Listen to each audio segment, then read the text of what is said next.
Scène apocalyptique à Téhéran. Des bombardements israélo-américains ininterrompus sont en cours. Témoins sur place. Je fais passer la vidéo très rapidement, mais j'ai très légèrement diminué le son de la vidéo. Les images en fait sont choquantes.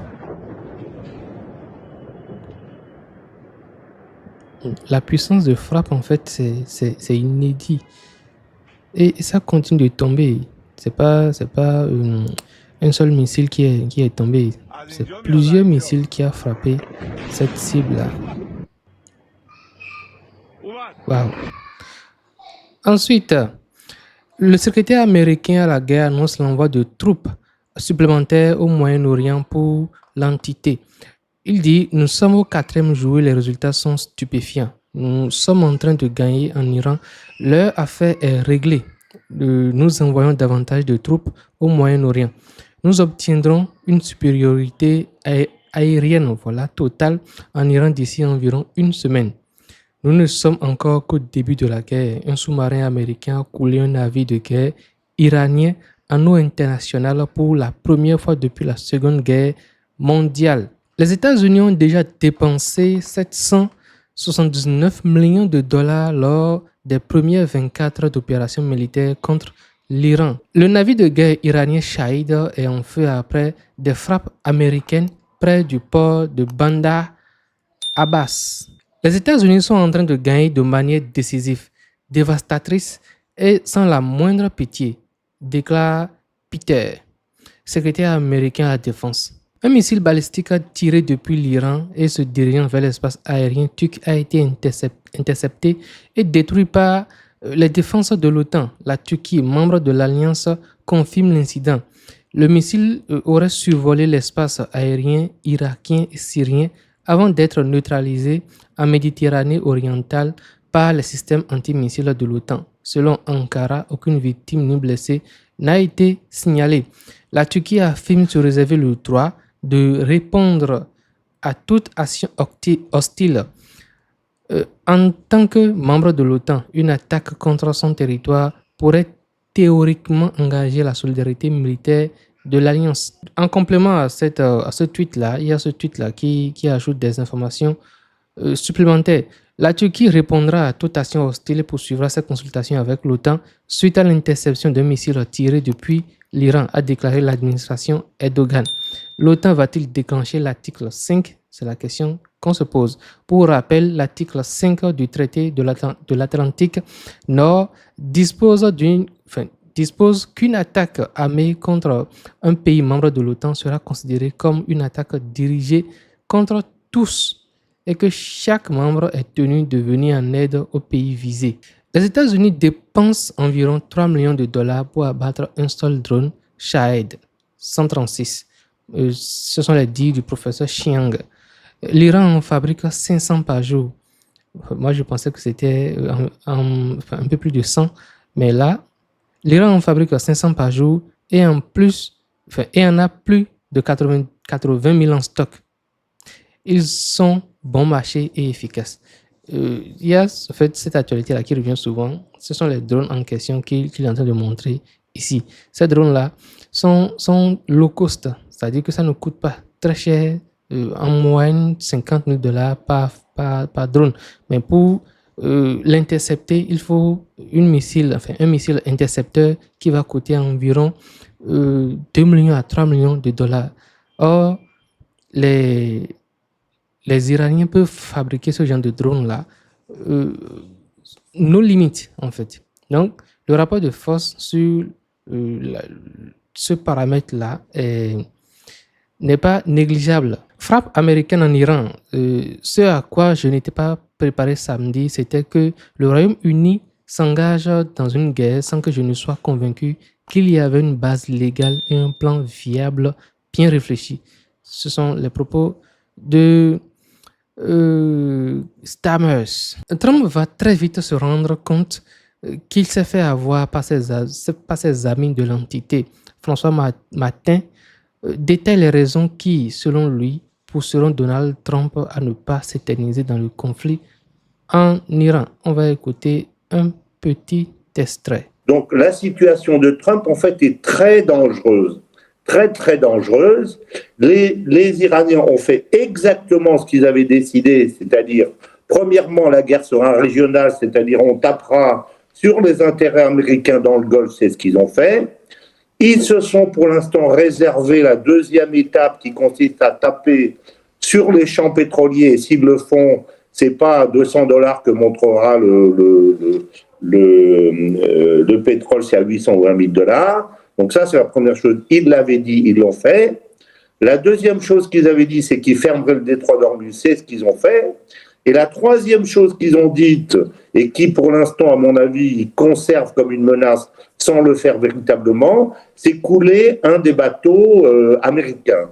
Et si ça se passe, Trump est vraiment dans une situation très grave. Pourquoi ? Parce qu'il est censé, il ne peut absolument pas se permettre de lancer une opération celle-là sans avoir l'aval du Congrès et sans prouver au Congrès qu'il y a une menace imminente pour les États-Unis. Or, le Congrès a demandé au chef de l'armée américaine d'être auditionné, je crois que Marco Rubio l'a été aussi, j'en suis sûr même, et ils ont dit une chose, c'est qu'il n'y avait pas de menace immédiate pour les États-Unis. Un drone américain de pointe MQ-9 Reaper a été abattu au-dessus de l'Irak. Son coût unitaire est de 30 à 56 millions de dollars environ. Pedro Sánchez, Premier ministre espagnol, sur la guerre contre l'Iran. C'est ainsi que commencent les grandes catastrophes de l'humanité. On ne peut pas jouer à la roulette russe. On ne peut pas jouer à la roulette russe avec le destin de millions de personnes. L'Espagne, en fait, conserve cet esprit de sagesse-là. Et toujours dans cet esprit, il continue. Il y a 23 ans, une autre administration américaine nous a entraînés dans une guerre au Moyen-Orient. Une guerre qui, en théorie, disait-on à l'époque, visait à éliminer les armes de destruction massive de Saddam Hussein et à instaurer la démocratie et aussi à garantir la sécurité mondiale. Mais elle a en réalité produit l'effet inverse. Elle a déclenché la plus grande vague d'insécurité que notre continent ait connue depuis la chute du mur de Berlin. La guerre en Irak a engendré une augmentation drastique du terrorisme djihadiste, une grave crise migratoire en Méditerranée orientale et une hausse généralisée des prix de l'énergie. Le Soudan affirme que des drones lancés depuis l'Éthiopie ont frappé des cibles situées sur son territoire. Le ministère soudanais des Affaires étrangères dénonce une violation de souveraineté et un acte d'agression. Mais qu'est-ce qui se passe en fait dans ce mois de mars? Qu'est-ce qui est en train de se passer? Après l'Afghanistan et le Pakistan qui se sont déclarés la guerre, c'est autour du Soudan et de l'Éthiopie qui vont se lancer dans une nouvelle guerre, dans un nouveau conflit. On se pose la question. Le chef militaire de l'OTAN déclare « Je suis très favorable à la liberté d'expression, mais je ne suis pas forcément convaincu que ce que font M. Trump et M. Musk sur présent Twitter soit la bonne approche. » Le gouverneur Newsom affirme que les États-Unis sont poussés par l'entité à un point où ils pourraient devoir reconsidérer leur soutien militaire et reprend la critique selon laquelle l'entité serait un État d'apartheid. Peter a déclaré qu'un sous-marin de l'armée américaine aurait coulé hier un navire de guerre iranien dans l'océan Indien, l'assaillant avec une torpille alors que selon lui, il se trouvait en eau internationale. Le secrétaire américain à la défense, Peter, annonce un contrôle total et incontesté de l'espace aérien iranien aux côtés de Tal, affirmant que l'Iran ne pourra rien y faire et évoquant des frappes aériennes continues. En moins d'une semaine, nous aurons le contrôle complet de leur ciel, déclare-t-il, ajoutant que seule la puissance aérienne américaine et de l'entité survolera Téhéran jusqu'à nouvel ordre. Ça me fait comme un déjà vu. Ça rappelle en fait les déclarations qui ont été faites pendant au cours du début du conflit entre la Russie et l'Ukraine. Pensez-vous que l'Iran serait mieux sans les ayatollahs? C'est une question qui a été posée à Zoran Mandani. Il dit « Je suis jeune, mais assez âgé pour me souvenir des conséquences dévastatrices quand notre pays a mené une guerre pour changer de régime dans cette même région, il y a longtemps. Ça, c'est de François Asselineau, Inquiétude à Washington. La très sérieuse agence Reuters vient de donner des informations qui confirment l'état sidérant de l'impréparation de l'agression des États-Unis de l'entité contre l'Iran. Ils disent, on apprend en effet que les États-Unis ont tiré 400 missiles Tomahawk au cours des 3 premiers jours de cette nouvelle guerre et que cela représente 5 ans de stock. Paniqué à l'idée de ne bientôt plus avoir suffisamment de missiles pour contrer les forces armées iraniennes, Trump a fustigé l'administration Biden en lui reprochant d'avoir dilapidé ses précieux missiles dans la guerre en Ukraine. Il a également décidé de convoquer vendredi 6 mars à la Maison-Blanche les représentants de Lockheed Martin, Raytheon et d'autres grands groupes d'armement afin d'accélérer considérablement leur production. L'objectif fixé serait de porter la production de missiles Tomahawk à 1000 par an.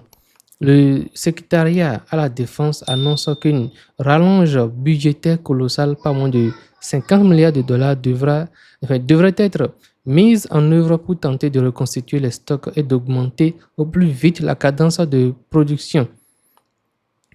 Là, c'est le commentaire personnel de François Asselineau. Il dit, même si cela paraît incroyable, force est de constater que cette guerre israélo-américaine, qui n'est pas la première du genre et dont on parle depuis des années, a été lancée de façon superficielle et bâclée.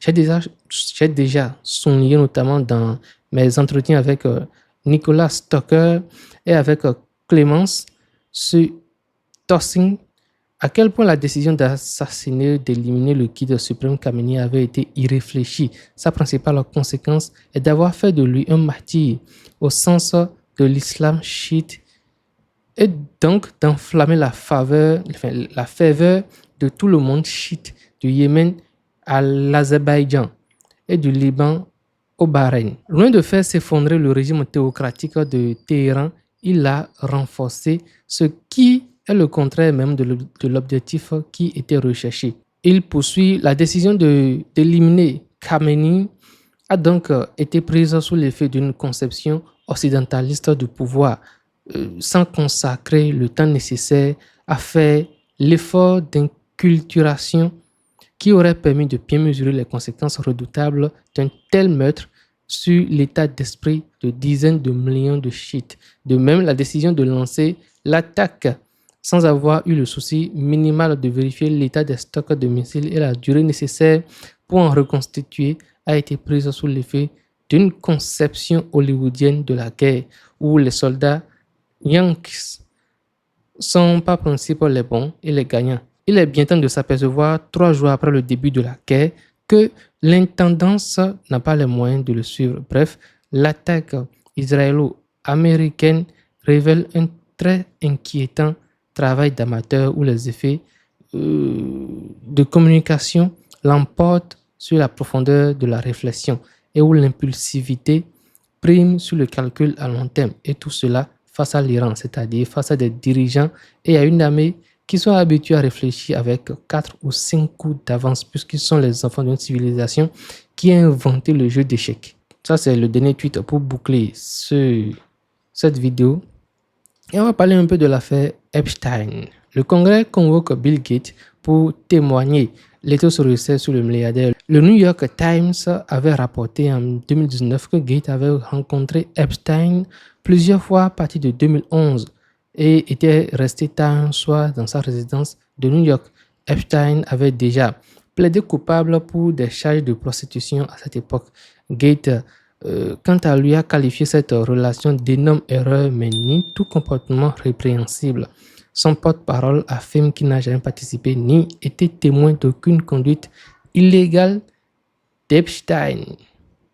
Voilà, partagez avec moi vos avis et impressions dans la section des commentaires par rapport à toutes ces informations-là qui viennent de passer. C'est l'Iran, c'est le Moyen-Orient et les informations vont super vite. Ça part très, très, très vite. Je me tâche en fait de proposer une mise à jour fréquente par rapport à ces informations-là qui circulent sur Twitter. Donc, dites-moi en commentaire ce que vous pensez de ces différentes informations qui viennent de passer. Et si vous n'êtes pas encore abonné à la chaîne, d'abord, aimez la vidéo, commentez-la de vos avis et impressions. Abonnez-vous à la chaîne et activez toutes les cloches de notification pour ne manquer rien des prochaines vidéos qui vont venir, qui pourraient vous intéresser. Si toujours est-il que ce format de vidéo-là vous intéresse. Donc, on va se dire à la prochaine pour une toute nouvelle vidéo. D'ici là, portez-vous super bien.